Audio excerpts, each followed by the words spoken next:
अस्सलाम वालेकुम sir, good afternoon. जी, वालेकुम अस्सलाम। कैसी हैं आप मैम? अल्हम्दुलिल्लाह। सर प्रोग्राम शुरू करने से पहले मैं थोड़ा-सा आपका ब्रीफ इंट्रोडक्शन देना चाहूँगी अपने व्यूअर्स को। अ, हमारे जो आज के गेस्ट स्पीकर हैं वो सर मोहम्मद उस्मान हैं, जो कि प्रोफ़ेशनल हैं, डेवलपमेंट प्रोफ़ेशनल हैं, करंटली वर्किंग कर रहे हैं programme director at Dareecha male health society. ये कम्युनिटी है जो बेस्ड है एक ऑर्गनाइज़ेशन के सिंस 2015 से, जो कि काम कर रही है कि जो ट्रांसजेंडर्स हैं, उनके जो स्टिग्माज़ हैं उनके ऊपर, और इसके अलावा भी काफ़ी हेल्थ इश्यूज़ जैसे कि एड्स हैं, एसटीडीज़ हैं और एसटीआईज़ हैं, इनके ऊपर बहुत से इन्होंने रिसर्च प्रपोज़ल्स भी रेडी किए हैं और बहुत से मीडिया ग्रुप्स के साथ भी इनका राब्ता रहता है इन चीज़ों के मुतालिक। अ, हाय सर, जैसे कि आपको पता है कि हमारा जो टॉपिक है आज का वो एसटीडीज़ और एसटीआईज़ और एड्स के हवाले से है। सबसे पहले तो मैं आपकी बड़ी मशकूर हूँ कि आपने टाइम निकाला है और आके आज हमारे इस प्रोग्राम का आप हिस्सा बने हैं, और सबसे बड़ी बात तो ये है कि आपने हमारे एक ये जो इनिशिएटिव है हमारे प्रोग्राम का, इसको आपने इतनी मतलब कि इज़्ज़त बख्शी कि आप आके इस पे बात करना चाहते हैं, क्योंकि ये इतना क्रिटिकल टॉपिक है कि कोई इस पे बात करने के लिए आगे नहीं आ रहा होता। ये एक बहुत अच्छा आपका एक मोटिवेटिव एक स्टेप है जो हमें मोटिवेट करता है। सर, सबसे पहले हम क्वेश्चंस पे जाएँ। आप हमें अपने एक्सपीरियंस के बारे में बताएँ कि आपने अपने एक्सपीरियंस से क्या सीखा है इन इन चीज़ों को टैकल करने में? Thank you ji, thank you so much for having me on the show. बहुत शुक्रिया आप सब लोगों का, आपकी पूरी टीम का मैं बहुत मशकूर हूँ कि आप लोगों ने मुझे आज मदऊ किया इस टैबू पे बात करने के लिए। क्योंकि हम लोग बात करने से डरते हैं हमेशा, हम लोग हेल्थ पे बात करने से या कोई भी टॉपिक हो, हम यस। लोग उस पे बात करने से डरते हैं। तो आई थिंक अगर मैं अपने बारे में मेरे बारे में तो आपने काफ़ी डिटेल से बता दिया, और लेकिन ये कि अगर मैं अपने एक्सपीरियंस की चीज़ शेयर करूँ तो एक बहुत छोटी-सी चीज़ है, लेकिन ये एक बहुत बड़ा इम्पैक्ट डालती है कि हम किसी भी टॉपिक के बारे में, चाहे वो हेल्थ हो, चाहे वो सोसाइटी का कोई भी इम्पैक्ट हो, कोई इश्यू हो, हम उस पे बात करने से बहुत डरते हैं। हम बात करने से डरते हैं कि पता नहीं उस बारे में क्या हो जाएगा, हम सवाल करने से डरते हैं। मुझे बहुत सारे इश्यूज़ आए जब मैंने 2012 से चीज़ों के बारे में जो जेंडर माइनॉरिटीज़ थी उनके ऊपर काम करना शुरू किया, ट्रांसजेंडर्स के ऊपर की पॉपुलेशंस पे काम करना शुरू किया, तो मुझे बहुत सारे प्रॉब्लम्स आए। मुझे बहुत सारे प्रॉब्लम्स आए जिसपे हम सबसे ज़्यादा ज़रूरी था कि सबसे पहले अपने घर वालों की एडवोकेसी करनी थी मुझे। कि मुझे क्या करना है, मुझे किस कम्युनिटी के लिए करना है और मुझे उनकी हेल्थ पे काम करना है, मुझे उनके लिए बोलना है। तो ऑफ़ कोर्स उस सबसे ज़्यादा ज़रूरी था मुझे अपनी घर पे अपनी फैमिली की काउंसलिंग करना, उनको सेंसिटाइज़ करना। इसके अलावा बहुत ज़्यादा ज़रूरी होता है आपके सोसाइटी इंक्लूजन पे काम करने का। तो जब आप ये 2 चीज़ें कर लेते हैं, तो आई थिंक आपके लिए चीज़ें बहुत ज़्यादा आसान हो जाती हैं करने के लिए। आप जो है अपने एलाइज़ भी डेवलप कर सकते हैं, जैसे कि अब दरीचा जो है वो उनके सबसे बड़े जो एलाइज़ हैं या डोनर्स हैं वो मिनिस्ट्री ऑफ हेल्थ है, चूँकि दरीचा एफ़िलिएटेड है with the ministry of health, और हमारे जो डोनर्स हैं वो यूएनडीपी पाकिस्तान है, पंजाब एड्स कंट्रोल प्रोग्राम है। तो जो नेशनल एड्स कंट्रोल प्रोग्राम की जो एलाइज़ है इनका होना बहुत ज़रूरी है। अगर ये एलाइज़ नहीं होंगे या सोसाइटी में इंक्लूजन नहीं होगी, या अगर आप सेंसिटाइज़ेशन के ऊपर काम नहीं करेंगे, जो ब्रिजेस होते हैं जो कि मार्जिनलाइज़्ड कम्युनिटीज़ को जो परफ़ॉर्म करने से रोकते हैं। अगर वो कम्युनिटी जो है सोसाइटी में आके काम करना चाहती है, पढ़ना चाहती है, अगर वो ब्रिजेस को गैप नहीं किया जाएगा, तो आई थिंक हमें काम करने का बहुत मसला होगा।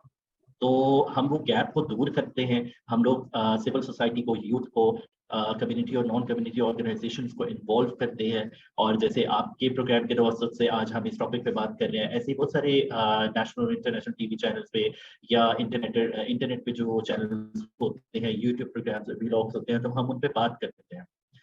ताकि हम इस गैप को ख़त्म कर सकें, और जो कम्युनिटी है जिसको धुतकारा जाता है, जिसको जॉब्स नहीं दी जाती, जिसको एजुकेशन के लिए हमेशा रोक दिया जाता है, अगर किसी घर में कोई ख्वाजा-सरा पैदा हो जाता है तो आई मीन उसके लिए बहुत सारे प्रॉब्लम्स हो जाते हैं। तो बहुत कम ऐसे लोग होते हैं जो कि अपने बच्चों को एक्सेप्ट करते हैं, बाकी तो छोड़ देते हैं। बहुत सारे बच्चों को घरों से डिसोन कर दिया जाता है just because of their identity. तो उन बच्चों के लिए उनके पास पैसे तो होते नहीं है, ना उनके पास एजुकेशन होती है कि वो मार्केट में जाके कुछ परफ़ॉर्म कर सकें। तो आई थिंक उनको एजुकेट करना और सोसाइटी में फैमिलीज़ को एजुकेट करना बहुत ज़रूरी है मेरे ख़्याल से। मैंने अपनी ज़िंदगी में ये सीखा है। अगर आप कुछ ज़िंदगी में अचीव करना चाहते हैं, तो आप माशरे में एक शऊर पैदा करें। एक शऊर होगा, तो शायद हम उस चीज़ के ऊपर बेहतर तौर पे काम कर सकते हैं। बिल्कुल सर, बिल्कुल। हमारे तो मुआशरे में स्पेशली आप कुछ भी अगर आउट ऑफ द बॉक्स करना चाहते हैं तो you have to face many stigmas and many stereotypes कि आपको ये चीज़ करनी क्यों है, और उसमें बहुत से ऐसे एस्पेक्ट्स मिलाए जाते हैं जो कि उनको रिलीजियस कह के मना किया जाता है, उनको हमारे आउट ऑफ द कल्चर कह के मना किया जाता है, तो it's kind of very difficult journey जो आपने की है। सर अब हम मूव करेंगे आज का जो हमारा टॉपिक है, जैसे कि एसटीडीज़ और एसटीआईज़ हैं, एड्स हैं, तो हम शुरू करेंगे एसटीडीज़ और एसटीआईज़ से। क्या आप हमें ब्रीफली बता सकते हैं कि ये दोनों स्पेसिफिकली हैं क्या और दोनों में कॉमन डिफरेंस क्या है? देखिए, एचआईवी एड्स जो है एक वायरस है। पहली बात है, एक बीमारी नहीं है। ठीक है, ये एक वायरस है जिसके खिलाफ जो है एक जंग लड़ी जा सकती है। जैसे हम ब्लड प्रेशर या ब्लड शुगर के लिए दवाई खाते हैं, that's just a medication for this thing as well. So एक गोली रोज की खानी है, आप अपनी सेहत को एक नॉर्मल इंसान की तरह एक स्टिग्मा का शिकार हो जाते हैं कि पता नहीं क्या हो गया, ये हो गया, हम छुपाते हैं। ऑफ कोर्स हमारी सोसाइटी में एक बहुत बड़ा स्टिग्मा है। तो एचआईवी जो है एक वायरस है जो कि हमें किसी भी तरह से, अगर हम कोई भी इंसान अगर उसका शिकार होता है, तो उसमें कोई घबराने की जरूरत नहीं है। हम लोग क्या करते हैं कि उस पर काम करते हैं, उस पर कोई भी क्लाइंट होता है तो हम उसको, लेट्स सपोज कोई भी पर्सन है, अगर उसको एचआईवी हो गया तो that's not a big deal. उसके लिए ये एक वायरस है जिसको एक दवाई के थ्रू जो है कंट्रोल किया जा सकता है। जैसे कैंसर के लिए दवाइयां हैं तो वो जो है उसको ट्रीट किया जा सकता है। ब्लड प्रेशर को ट्रीट किया जाता है, ब्लड प्रेशर को ट्रीट किया जाता है, शुगर को ट्रीट किया जाता है। तो इसी तरह इस चीज को भी ट्रीट किया जाता है। इसके अलावा जो है एसटीडीज की अगर हम बात करें तो वो सेक्सुअली ट्रांसमिटेड इन्फेक्शन हैं। वो कुछ ऐसे इन्फेक्शन हैं जो कि स्किन टू स्किन जो है इंटैक्ट होने से भी फैलते हैं। तो आई थिंक उनकी भी हम लोग free of cost medicine provide करते हैं। तो जितनी भी ट्रांसजेंडर कम्युनिटी है की पॉपुलेशन है या उनके एलाइज हैं, तो हम लोग उनको free of cost medicine provide करते हैं। अ, वही वाली बात है कि हम बात करने से डरते हैं। तो हमें बात करनी चाहिए, हम बात करेंगे जितना टॉपिक्स पे, तो हमारा एक सोसाइटी में जो एक टैबू बना दिया जाता है कि इस बारे में बात नहीं करनी है, ये नहीं है, वो नहीं है, हमें इस बारे में सोचना नहीं है। I think this is wrong. हमें जो सोसाइटी में प्रॉब्लम्स हैं, हमें उन पे बात ना की जाए तो हम उनको कैसे एलिमिनेट कर सकते हैं? बिल्कुल, तो आई बिल्कुल। थिंक एलिमिनेट करने के लिए या उन चीज़ों को रोकथाम करने के लिए, जैसे कि दरीचा जो है वो 2012 से एचआईवी एड्स की रोकथाम पे काम कर रहा है, उसको कंट्रोल करने की कोशिश कर रहे हैं। तो हम लोग गवर्नमेंट का एक बहुत बड़ा एलाय है, गवर्नमेंट हमारी एक बहुत बड़ी एलाय है। और हम रावलपिंडी, इस्लामाबाद और उसके सबर्ब्स में जितने भी हमारे जो कम्युनिटी मेंबर्स हैं, इवन पूरे पाकिस्तान में हम लोग जो है, जो भी कोई आता है हमारे पास, तो हम लोग उसको free of cost HIV AIDS की ट्रीटमेंट और डायग्नोसिस वगैरह हम लोग फ्री प्रोवाइड करते हैं। और जितनी भी मेडिकेशन के लिए हम उनको गवर्नमेंट हॉस्पिटल में रजिस्टर करवाते हैं। तो इसमें ऐसा कुछ नहीं है कि अगर किसी को एचआईवी एड्स हो जाए और उसका नाम तशहीर कर दिया जाता है या किसी गवर्नमेंट की लिस्ट में आ जाए, नहीं, ऐसा कुछ भी नहीं है। वो एक डेटाबेस होता है। ऑफ कोर्स डेटाबेस हर इदारे में, हर जगह पे एक बहुत जरूरी होता है। वो भी एक आसानी के लिए किया जाता है कि अगर एक पर्सन किसी चीज की दवाई लेने के लिए आया है या कोई भी चीज है, तो वो नेक्स्ट टाइम जब भी आ रहे हैं तो हमें थोड़ा सा नॉलेज हो कि वो उसको इलाज कितना हुआ है और कहाँ तक हुआ मुमकिन हो सका। सही। सर क्वेश्चन मेरा ये है कि एसटीडीज़ और एसटीआईज़ जो हैं, इनमें कौन-सा मतलब ऐसा कॉमन डिफरेंस है कि जो इंसान मतलब उसको पता चले कि ये एसटीडीज़ है या ये एसटीआईज़ है? और किस तरह से वो इस चीज़ को आइडेंटिफ़ाई कर सकता है कि इन दोनों में क्या डिफरेंस है? और कौन-सी चीज़ है जो उसको अभी हुई है, वो एसटीडीज़ में आती है या वो एसटीआईज़ में आती है? देखिए, there is no common difference in between STDs and STIs. Sexually transmitted infection कह दें या सेक्सुअली ट्रांसमिटेड डिजीज कह दें, डिजीज कोई भी होगी इन्फेक्शन से ही फैलेगी। पहले इन्फेक्शन ही होगा ऑफ कोर्स, तो उसको डिजीज ही बनेगी जाके। तो I think there is no such common difference between both, लेकिन ये है कि ये एक ही चीज है।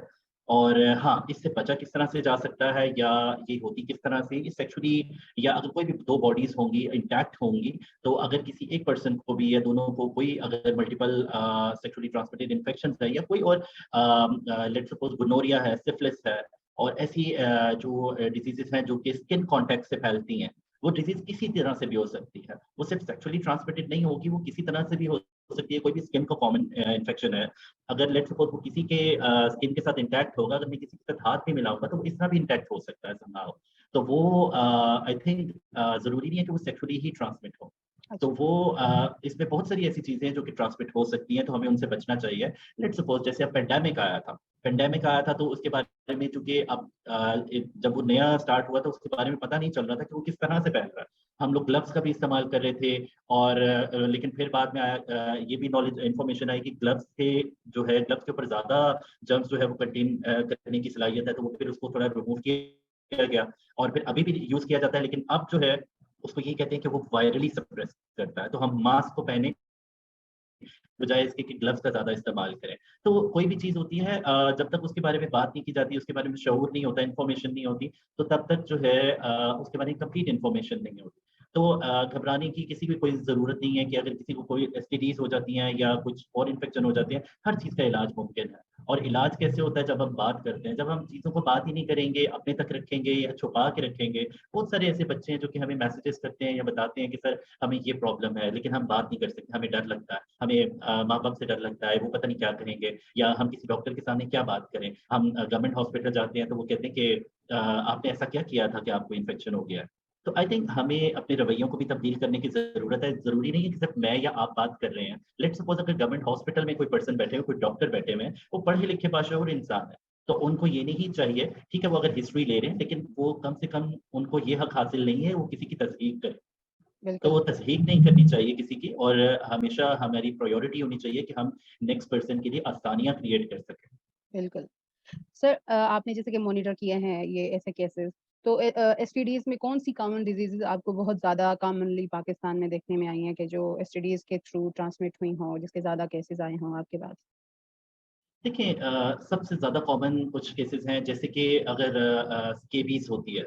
लेट्स सपोज़ बहुत सारे लोग हैं जैसे अगर आप कहें कि हॉस्टल्स में बच्चे रहते हैं या बहुत सारी ट्रांसजेंडर कम्युनिटी इकट्ठी रहती है या कहीं पे भी एक कमरे में अगर बहुत सारे लोग रह रहे हैं ग्रुप में, तो अगर किसी को भी स्केबीज़ होगी, स्केबीज़ को अगर उर्दू में हम कहें तो वो ख़ारिश का पड़ जाना कहते हैं उसको। जी, तो अगर किसी एक पर्सन को है तो वो तो एक हवा जैसे चलती है तो वैसे ही वो अ, बॉडी के साथ इंटैक्ट होती है और वो सब लोगों को लग जाती है। राइट, तो ये बहुत कॉमन इश्यू है। दूसरे नंबर पे अगर हम देखें तो पेशाब में छोटे पेशाब में जो इन्फेक्शन है, जिसको यूरेथ्रल डिस्चार्ज कहते हैं, तो उसमें वो एक बहुत कॉमन चीज़ है। तो अगर इसके अलावा अगर हम देखें तो वो स्किन डिजीज़ेज़ हैं, जिसके लिए हम बहुत सारे ट्रीटमेंट्स प्रोवाइड करते हैं। तो उसमें ये होता है कि वो बहुत ईज़िली फैलती हैं। मुझे अच्छी तरह याद है कि मुझे पौधे लगाने का बहुत ज़्यादा शौक था। तो मैं बचपन से बच्चे जो थे वो कहते होते हैं कि अपने माँ-बाप को हमें खिलौने चाहिए, लेकिन मैं अपनी माँ से कहता था मुझे पौधे चाहिए। तो मैं पौधों में बहुत ज़्यादा इन्वॉल्व रहता हूँ, तो मुझे मेरी स्किन पे बहुत सारा एक पैच आ गया। जब पैच आया और वो डेज़ के हिसाब से वो बढ़ता जा रहा था। ओह! जब मैं डॉक्टर के पास गया, तो उन्होंने मुझसे पूछा कि आप उन्होंने मुझसे हिस्ट्री लेनी चाहिए, तो फिर मैंने उनको बताया। तो ये ऐसे भी एक स्किन का इन्फेक्शन हो सकता है। ज़रूरी नहीं है कि किसी के साथ बॉडी इंटैक्ट हो या कोई भी चीज़ है। बहुत सारी चीज़ें होती हैं जिससे स्किन का इंटैक्ट हो सकता है या इन्फेक्शन फैल सकता है। तो आई थिंक हमें वही वाली बात है कि हमें बात करने से ही पता चलता है। हमें यस, यस। ऐसे नहीं आइडिया हो जाता है कि हम लोग घबराते ही रहते हैं, किसी से हाथ मिलाना, नहीं मिलाना, ये नहीं है या हम किसी को टैबू ही चीज़ों को समझते रहते हैं। बिल्कुल, सर हमारी यहाँ पे जो कल्चर है वो ये है कि हम हॉस्पिटल जाना खुद को बीमार शो करना बहुत बहुत ही ज़्यादा बुरा समझते हैं। तो इस चीज़ को छुपाने के चक्कर में हमें हमें जो सिम्पटम्स नज़र भी आ रहे होते हैं अपनी बॉडी में, हम उनको बहुत ज़्यादा नेग्लेक्ट करते हैं, नज़रअंदाज करके हम मूव ऑन करते हैं, जब तक कि वो जी, चीज़ बहुत ज़्यादा खराब हो चुकी हुई होती है। जैसे हमारी एक कॉमन कल्चर है जी। हमारे कंट्री में। तो एक एसटीडीज़ का या एसटीडीआईज़ का जो एक पेशेंट है, वो कौन-सी ऐसी सिम्पटम्स हैं जिनको वो नेग्लेक्ट ना करे कि अगर उसके साथ ये हो रहा है, तो वो जल्द से जल्द उसकी या टेस्ट करवाए या उसकी कोई मेडिकल हेल्प को जाए? ऐसे कौन से देखिए सिम्पटम्स? जी, जी, बिल्कुल। देखिए सबसे पहली जो चीज़ है अगर बॉडी में आपको ख़ारिश महसूस हो रही है, ठीक है? अगर आपको वो शुरू होती है लाइक पहले हाथ पे हो रही है या बॉडी के किसी एरिया में भी हो रही है और वो फैलती जा रही है और आपको बहुत ज़्यादा ख़ारिश फ़ील हो रही है, तो दैट डज़न्ट मीन कि गर्मी ज़्यादा है या आपकी बॉडी खुश्क हो रही है, नहीं। आपको डॉक्टर के पास जाना चाहिए। सेकंडली अगर आपकी यूरिन में इश्यू हो रहा है, पेशाब करने में अगर कोई प्रॉब्लम आ रहा है, अगर पेशाब रुक-रुक के आ रहा है या उसमें पस आ रही है छोटे पेशाब में, तो आई थिंक उस पे भी आपको डॉक्टर को रुजू करना चाहिए। इसके अलावा जो है बॉडी में अगर जेनिटल एरिया में अगर जेनिटल एरिया के आस-पास आपको छोटे दाने बन रहे हैं, उसपे पस वाले दाने बन रहे हैं, उसपे पानी पड़ रहा है दानों में, तो आई थिंक आपको तब भी जाना चाहिए। वो ऐसे नहीं होता हमेशा कि आपने कपड़े अगर 1 या 2 दिन ज़्यादा पहन लिए हैं या आपके रैश पड़ गए हैं आपकी बॉडी में, I think you should go to doctor and check with the doctor. Doctor को अल्लाह ताला ने इसीलिए तख्लीक किया है कि वो हमारी रहनुमाई कर सकें। तो जो है ना हमें इंसान को ढीठ बन के डॉक्टर के पास चले जाना चाहिए, बजाए इसके कि हम चीज़ों को खुद ही अज़्यूम करें। हाँ, एहतियात बहुत ज़रूरी है। लेट्स सपोज़ बहुत सारे ऐसे केसेस होते हैं जो कि हमें कॉन्टैक्ट करते हैं लेट्स सपोज़ डॉक्टर के पास नहीं जा सके। अब रात को 2 बजे का वक़्त है। रात को 2 बजे का वक़्त है और कोई पर्सन है, कोई कोई भी है जिसको अगर ख़ारिश की शिकायत है, कोई भी है, सबसे पहला काम आप ये करें कि आप डेटॉल वाले पानी से नहा लें। अपने आप को साफ करें, अपने कपड़े चेंज करें, अपनी बेडशीट चेंज करें, ठीक है? आप अपने आप को साफ करें सबसे पहले। उसके बाद आप दूसरा काम सबसे पहला ये करें कि आप डॉक्टर के पास जाएँ। आप उसको चेक करवाएँ। होपफुली कोई चीज़ ज़्यादा ऐसी ना हो या परेशान कुन चीज़ ना हो, लेकिन आपको सफाई जो है वो सबसे ज़्यादा ज़रूरी है। तो ये तो कुछ ऐसी चीज़ें हैं जो कि बहुत कॉमनली फैलती हैं, और बहुत सारे मुँह में अल्सर्स बन जाते हैं। वो अल्सर्स बॉडी में कहीं भी हो सकते हैं, वो पूरी बॉडी पे भी हो सकते हैं। कुछ ऐसे पेशेंट्स आते हैं जो कि जिनकी चेस्ट पे, बाजू पे या कमर पे भी अल्सर्स फैले हुए होते हैं। तो आई थिंक वो तो एक बहुत आगे की स्टेज चली जाती है, लेकिन वो भी ट्रीटेबल है। हर चीज़ ट्रीटेबल है, तो आपको जो है डॉक्टर के पास जाना चाहिए ऐसे केसेस। सही।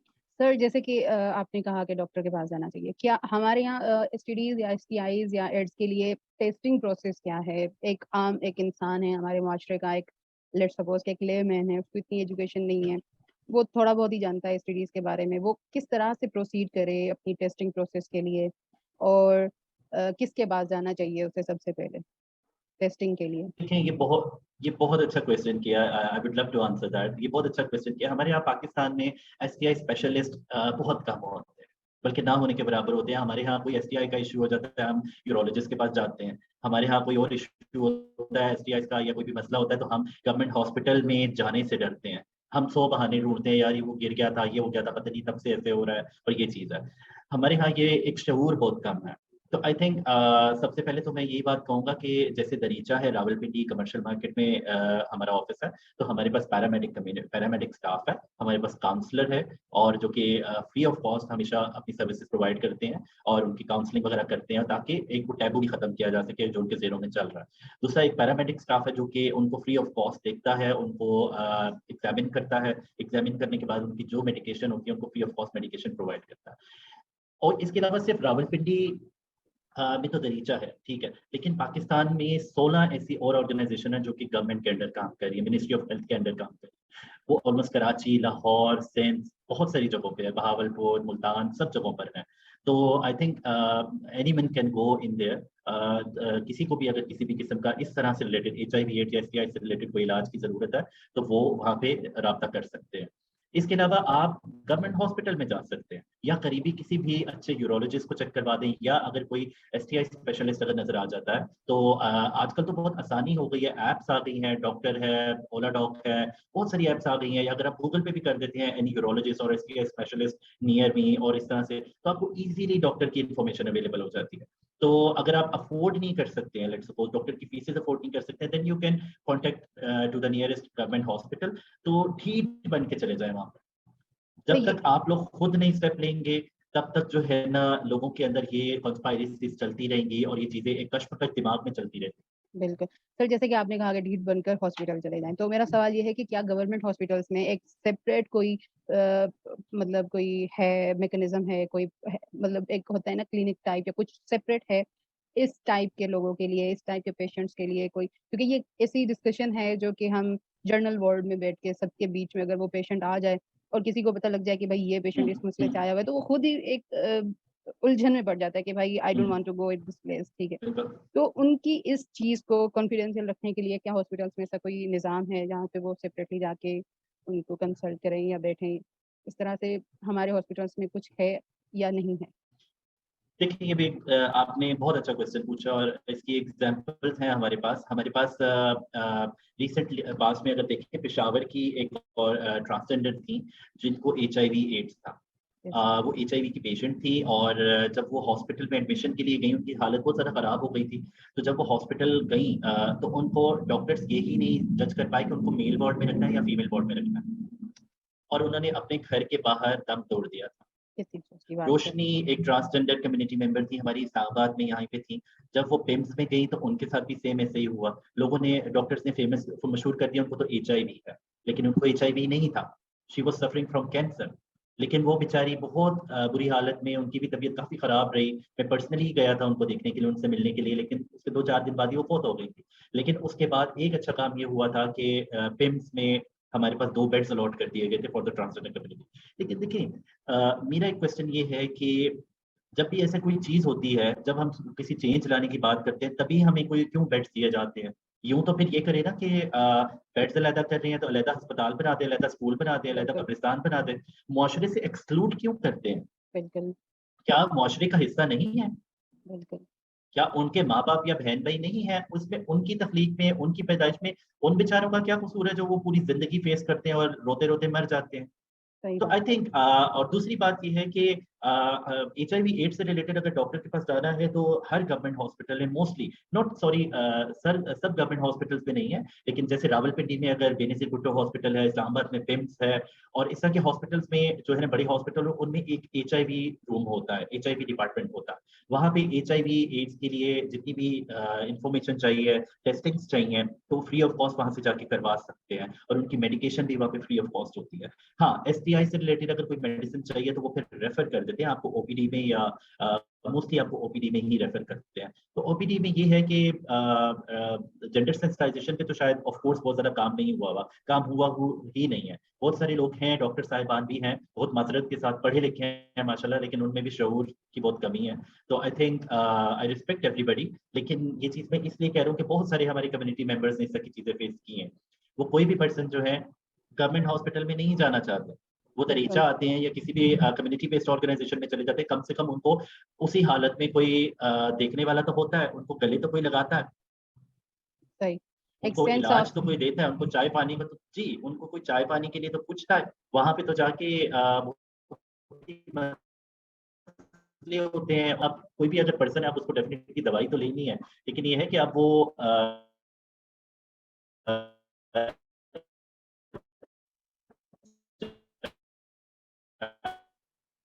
वहाँ जो ऐसे रूम्स होते हैं जहाँ पे बहुत सारी रश होती है, बहुत सारी बात करना मुश्किल हो जाता है, तो आप थोड़ा-सा एक डिसेंट वे में बात करें ताकि उनको बताएँ कि मुझे ये मसला है, वो एग्ज़ामिन करेंगे आपको। वो बाउंड है हमें ट्रीटमेंट देने के लिए। बिल्कुल सर। अगर कोई ट्रीटमेंट नहीं देता या कोई प्रॉब्लम है, तो वहाँ पे शिकायत सेल मौजूद है पंजाब गवर्नमेंट का भी, और जो है आप उस पे कंप्लेन भी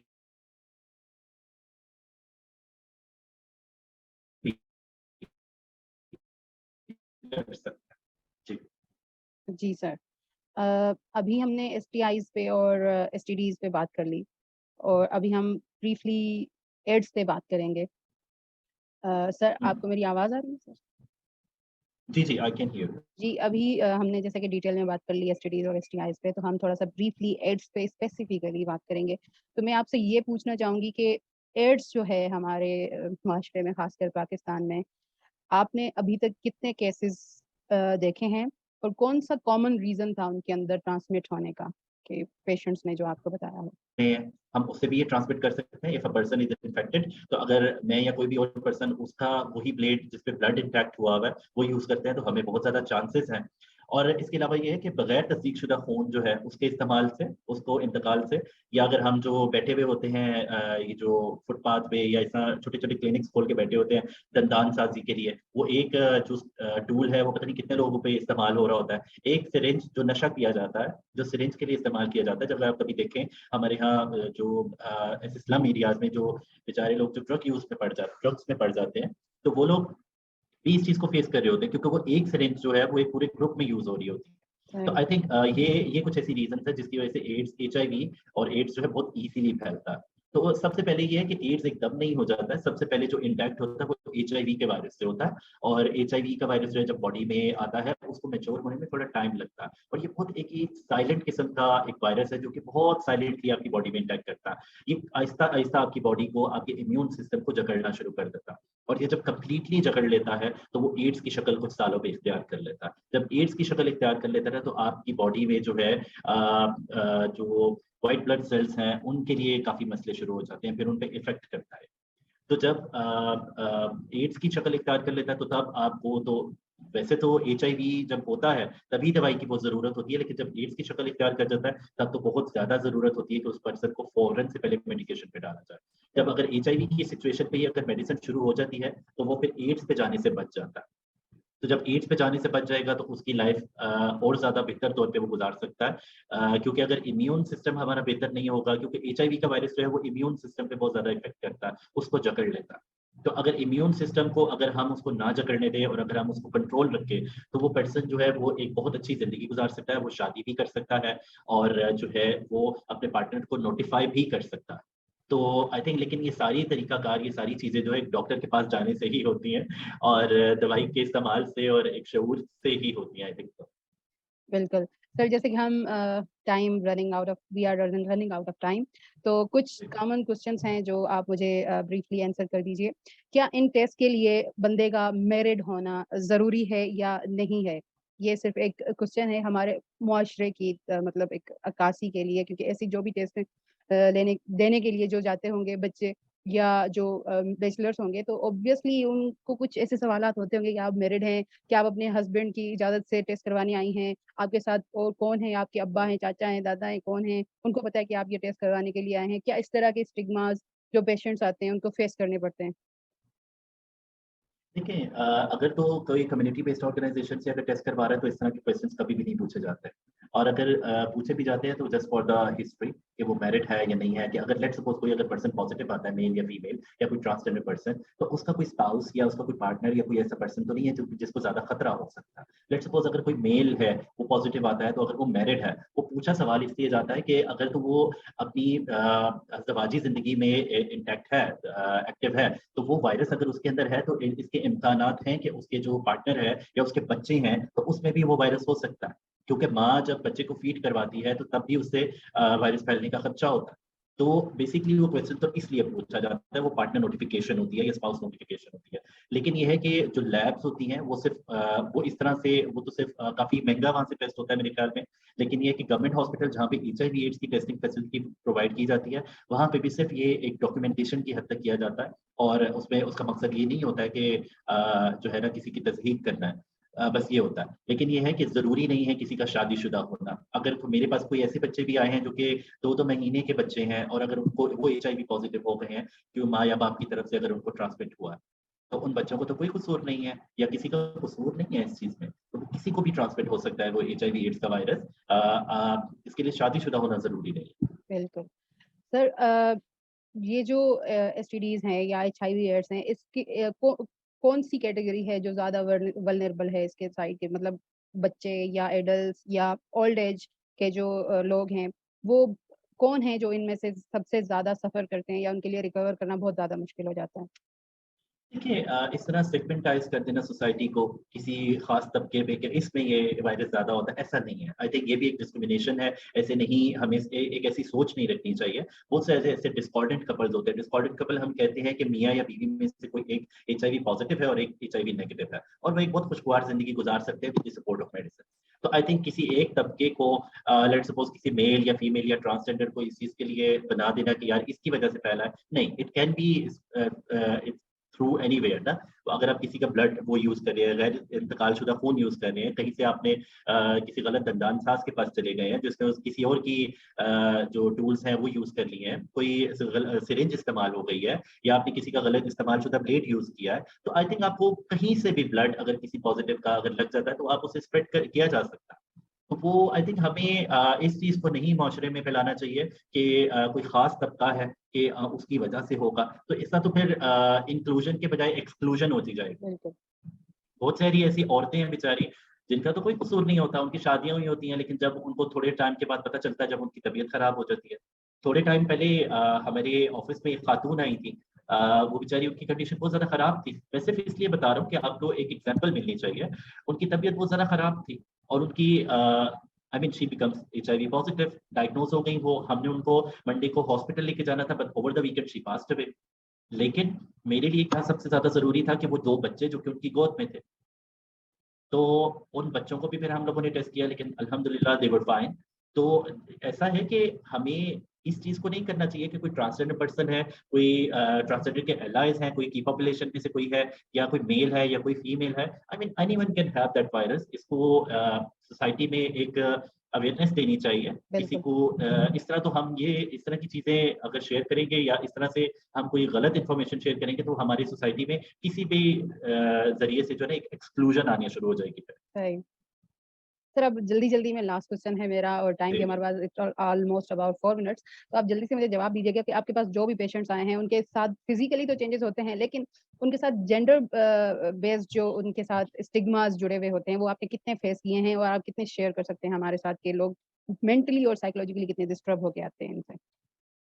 देखिए इस तरह तो हज़ारों केसेज़ हैं हमारे पास। हमारे पास रजिस्टर्ड हैं ऐसे हज़ारों केसेज़ जिनके साथ बहुत तरह की वायलेशन होती है। वो वायलेशन सबसे पहले शुरू हो जाती है उनके अपने घर से। उनके अपने घर से उनके माँ-बाप या बहन-भाई जो उनको नहीं रहने देते घरों में, या उनको वॉयलेट किया जाता है या उनको डिस्क्रिमिनेट किया जाता है उनकी बॉडी लैंग्वेज पे, उनके मेकअप करने पे या किसी भी तरह से। अगर कोई भी पर्सन अगर थोड़ा-सा भी फेमिनिस्ट है तो उसका कसूर नहीं है। वो एक ट्रांसजेंडर पर्सन है, वो अल्लाह ताला की तख्लीक है, ठीक है? बिल्कुल, तो वो एक जेंडर बेस्ड वायलेंस जो है वो सबसे पहली बात है वो तो घर से ही शुरू किया जाता है। और घर जो है, घर देखिए घर पे जो अफ़राद रह रहे हैं वो सोसाइटी का भी हिस्सा है। तो वो एक नहीं है, वो हज़ारों, लाखों, करोड़ों लोग हैं। तो वो भी रवैया वही होता है। तो वो जो ऐसी चीज़ें हैं, वो इस तरह तो हमारे पास हज़ारों केसेज़ हैं जो कि ट्रांसजेंडर पर्सन है जिनके साथ जेंडर बेस्ड वायलेंस होता है और हुआ है। हमारे पास स्टाफ में ऐसे लोग हैं जिनको शायद मुँह पे तकिया रख के मारने की कोशिश की गई थी उनके भाइयों की तरफ से, लेकिन अल्लाह ने बचा लिया। ठीक है? With the involvement of some people like वो भाग गए बेचारे घरों से, लेकिन उनका क्या कसूर था? तो ऐसे बहुत सारे ऐसे केसेज़ हैं। जी, जी। सर मैं पूछना चाहती हूँ कि स्पेशली जो एसटीडीज और एड्स के एक उसमें आते हैं, पेशेंट्स बन के आते हैं, वो बेचारे तो फिज़िकली सफ़र कर रहे होते हैं, लेकिन हुँ। मेंटली भी वो कितना अपने आप को छुपाने की कोशिश करते हैं क्योंकि ये चीज़ एक्सपोज़ ना हो जाए, कहीं वो माशरे में एलिनेट ना हो जाएँ, तो वो कितना मतलब उनके ऊपर प्रेशर होता है, ये केसेज़ आपके पास आते हैं, जेंडर देखिए जेंडर की बहुत वज़ह से भी? जी, बहुत अच्छी बात की आपने and I am very happy to answer on that कि जैसे अब दरीचा में हम लोग जितने भी हमारे मेंबर्स आते हैं, जो भी एचआईवी एड्स के लिए आए, तो हमारी जैसे मैं हमारी काउंसलर जो है उनको फ्री ऑफ कॉस्ट उनकी साइको सोशल सपोर्ट काउंसलिंग करती है, उनकी करियर, उनकी फैमिली काउंसलिंग, उनकी मैरिज काउंसलिंग, हर तरह से उनकी काउंसलिंग करती है। ताकि और वो काउंसलिंग ऐसे नहीं है कि वो एक दफ़ा ही हो जाती है, उसमें बहुत टाइम लगता है। एक पर्सन का माइंडसेट चेंज करते हुए, उसके बिहेवियर चेंज पे काम करते हुए बहुत साल लगते हैं, बहुत महीने लगते हैं। तो इतना आसान काम नहीं है। लेकिन आजकल अगर मैं कहूँ तो हर इंसान किसी न किसी ज़हनी कश्मकश से गुज़रता है। चाहे बिल्कुल, वो घर से डिसोन्ड है, चाहे वो फैमिली डिसोन्ड है, एक्सेप्टेंस नहीं है या फिर जॉब नहीं है। अगर जॉब नहीं मिलेगी किसी ट्रांसजेंडर पर्सन को या किसी भी नॉन बाइनरी पर्सन को जो कि माशरे से अपने आप को किसी तरह थोड़ा-सा एक्सक्लूड समझता है। अगर वो मेकअप करता है या लड़कियों की तरह है, इसमें आप उसका तो कोई कसूर नहीं है। तो अगर बिल्कुल, उसको जॉब नहीं देंगे, उसको एजुकेशन नहीं देंगे, तो शायद वो बच्चा सेक्स वर्क में जाएगा या फिर बेगिंग में जाएगा। ऐसे ही है ना? बिल्कुल। तो आई थिंक हमें सबसे पहले उसके लिए एक्सेप्टेंस होनी चाहिए हमारे ज़हन में, हमारी दिलों में एक्सेप्टेंस होनी चाहिए, हमारी फैमिलीज़ को चाहिए, माँ-बाप को चाहिए कि वो खुदारा उन बच्चों को बाहर ना भेज दें। अगर कोई नॉन बाइनरी है, कोई जेंडर न्यूट्रल है, कोई भी पर्सन है, तो आई थिंक उसको एक्सेप्ट करें। अगर माँ-बाप एक्सेप्ट करेंगे, तो शायद सोसाइटी भी एक्सेप्ट करेगी। Sir I need to wind up this session now. Thank you so much for being with us. बहुत ही सीखने को मिला आपसे और बहुत ही मेरे ख्याल से ये उन लोगों के लिए भी अच्छा रहेगा कि जो जिनके ज़हन में ये सवालात होंगे। Thank you so much sir. Take care और अपना बहुत ज़्यादा ख़्याल रखिएगा। अल्लाह हाफ़िज़। Thank you ji, so thank you nice sir. Of you. Thank thank you you so sir. Much.